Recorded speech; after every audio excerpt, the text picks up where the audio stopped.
Okay, welcome back. This is lesson 2. So in the previous lesson we looked at some of these dates which are just being treated as text, and we asked Excel to cut them up into 3 separate columns, and one was the year, one was the month, and one was the day. And then in the fourth column we pushed them all back together again and told Excel to convert them into a proper Excel date. And once you've got something as an Excel date, you can do all sorts of really nice things with them.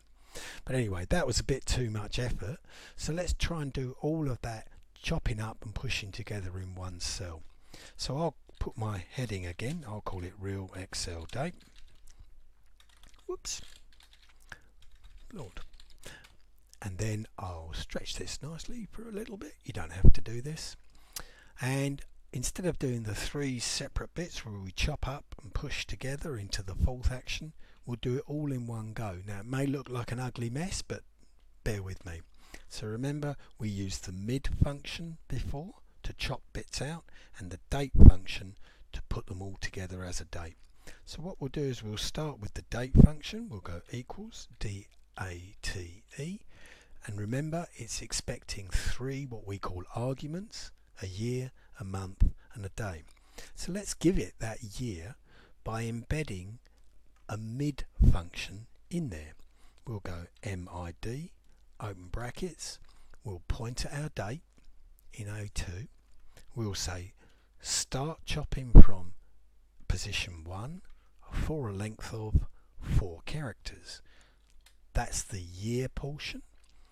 We'll now put a comma, and you'll notice that Excel's saying, hey, tell me about the month. So we'll say, okay, same thing, use the mid function, MID, we'll point at the date, we'll say this time, start at position 5, but only give me 2 characters, because they will be the month.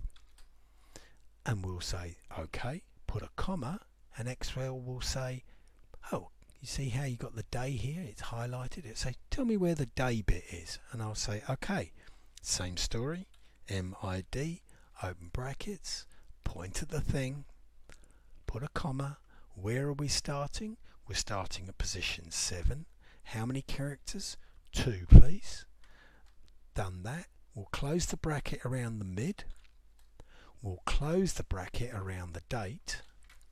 Then we'll press enter. And there's your date. Remember, my dates appear in English format, which is DDMMYYYY. Yours will appear in American format. And we can play with formats later on. But we've done quite a bit of the hard work. So now let's just prove it works down. We don't have to type that formula all the time.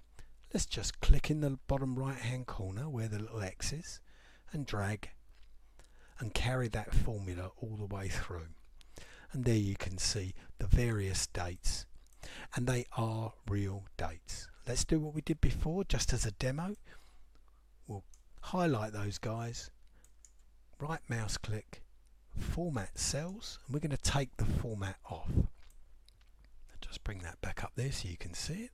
I'll go general, oops, no I won't, I'll go number, no decimal places, and there you go.